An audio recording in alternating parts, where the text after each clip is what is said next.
Assalamualaikum warahmatullahi wabarakatuh. Saudaraku yang dirahmati oleh Allah, saudaraku yang berbahagia, selamat berjumpa kembali dengan saya. Saudaraku, untuk di video saya kali ini saya akan melanjutkan kembali membaca sejarah ringkas Pangeran Diponegoro dan Perang Jawa dari sebuah buku sejarah yang dituliskan oleh Bapak Wardiman Joyonegoro. Ini bukunya, saudaraku. Saudaraku, untuk di bagian yang kemarin saya sudah membaca tentang Sentot Alibasah Prawirodirjo yang pada akhirnya menyerah kepada Belanda. Untuk di bagian yang berikutnya ini, saudaraku, saya akan melanjutkan tentang Kyai Mojo yang juga pada akhirnya menyerah kepada Belanda. Saya mulai, saudaraku. Bismillahirrohmanirrohim. Berbeda halnya dengan Kyai Mojo. Setelah Kyai Mojo mendukung Pangeran Diponegoro di Goa Selarong pada Agustus tahun 1825, banyak ulama yang dekat kepadanya ikut bergabung dalam resimen elit sang pangeran dan diangkat dengan jabatan penting dalam pemerintahan sipil di bawah kendali Pangeran Diponegoro. Jadi ketika Kyai Mojo ini ikut bergabung dengan Diponegoro, maka banyak para kiai ulama, santri-santri yang pada waktu itu kemudian juga bergabung dengan Pangeran Diponegoro, mengikuti jejak dari Kyai Mojo dan kemudian mendapatkan jabatan-jabatan penting. Namun terjadi pertengkaran keras antara Pangeran Diponegoro dan Kyai Mojo mengenai hakikat kekuasaan politik, yang pada akhirnya ada perbedaan pendapat antara Pangeran Diponegoro dan Kyai Mojo. Menurut Pangeran Diponegoro dalam babatnya, dalam tulisan Pangeran Diponegoro, perselisihan paham itu terjadi karena Kyai Mojo mencoba menentang kedudukan Pangeran Diponegoro sebagai Sultan Eru Cokro dengan meminta dia mempertimbangkan untuk membagi kekuasaan dalam 4 macam. Kekuasaan ratu atau raja, kemudian wali atau penyebar agama, kemudian pandito atau cendekiawan di dalam hukum, kemudian mukmin yang percaya.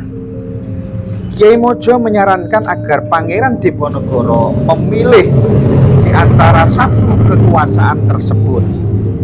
Jika Pangeran Diponegoro memilih kekuasaan ratu atau raja, maka Kyai Mojo akan mengambil kekuasaan wali dan akan menikmati atau memanfaatkan kekuasaan agama secara mutlak.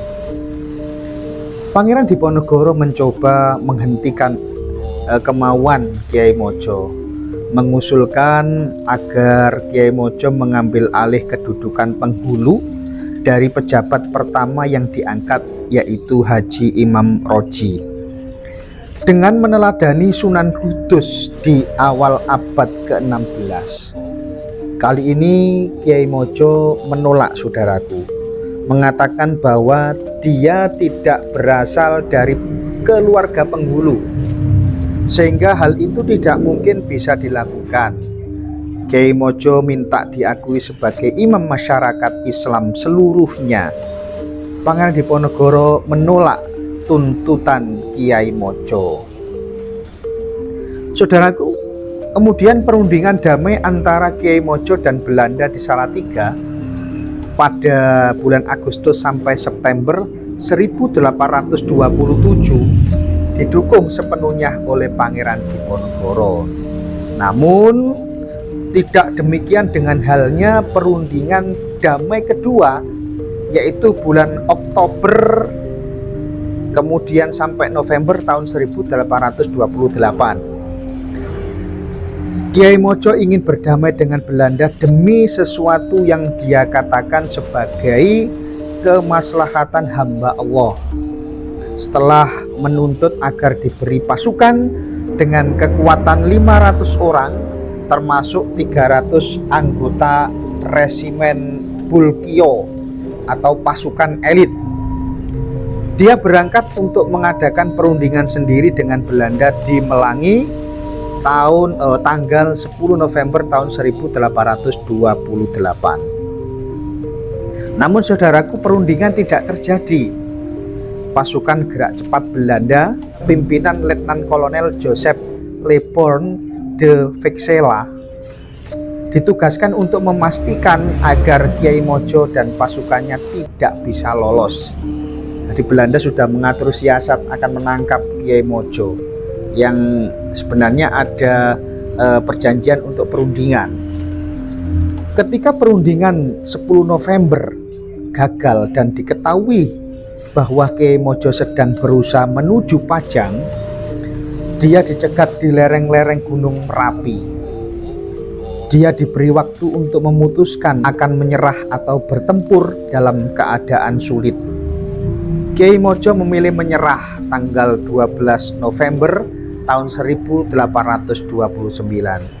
Saat itu Kiai Mojo tetap memelihara kesan bahwa dia bergabung dengan Belanda atas kemauannya sendiri.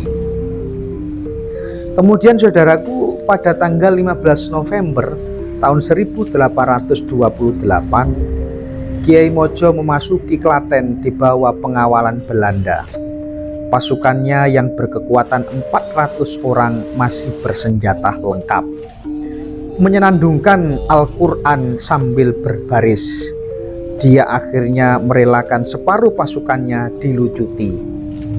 Dalam naskah Kampung Jawa Tondano ditulis bahwa Kiai Mojo yang terhormat itu sama sekali tidak menyerah, melainkan diundang pejabat Belanda yang berkedudukan lebih tinggi saat dalam perjalanan menuju Batavia lewat Salatiga dan Semarang. Kenyataannya ternyata berbeda. Kiai Mojo bersama pengiringnya dipenjara secara mengenaskan dalam ruangan bawah tanah Stadius di Batavia. Ini adalah Museum Fathahillah.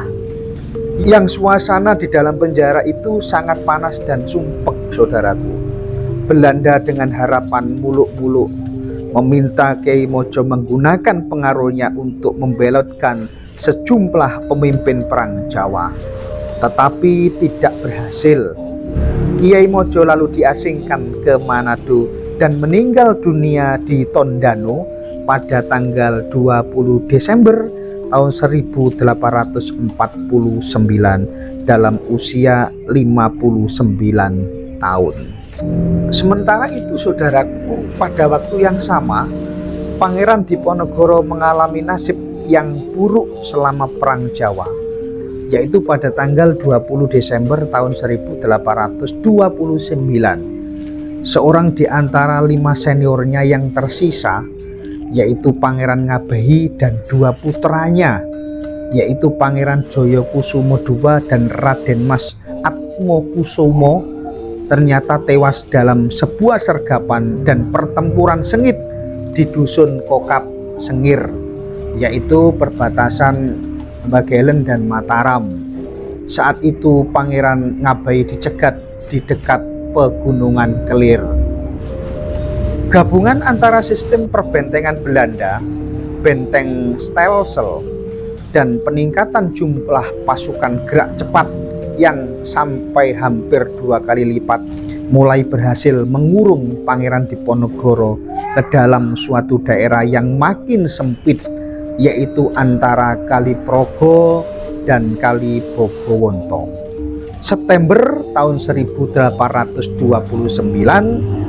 menjadi bulan hitam bagi Pangeran Diponegoro karena banyak pengikutnya yang menyerah. Saudaraku yang berbahagia, ini adalah menjelang akhir atau detik-detik Pangeran Diponegoro nanti yang pada akhirnya ditangkap Belanda atas perundingan yang memang sudah diskenario oleh Belanda untuk menangkap Pangeran Diponegoro. Saudaraku, ikuti terus membaca saya secara ringkas Pangeran Diponegoro dan Perang Jawa. Ada kekurangan, saya sekali lagi mohon maaf yang sebesar-besarnya. Mudah-mudahan bermanfaat dan saya akhiri. Wallahul muwaffiq ila aqwamit thoriq. Wassalamualaikum warahmatullahi wabarakatuh.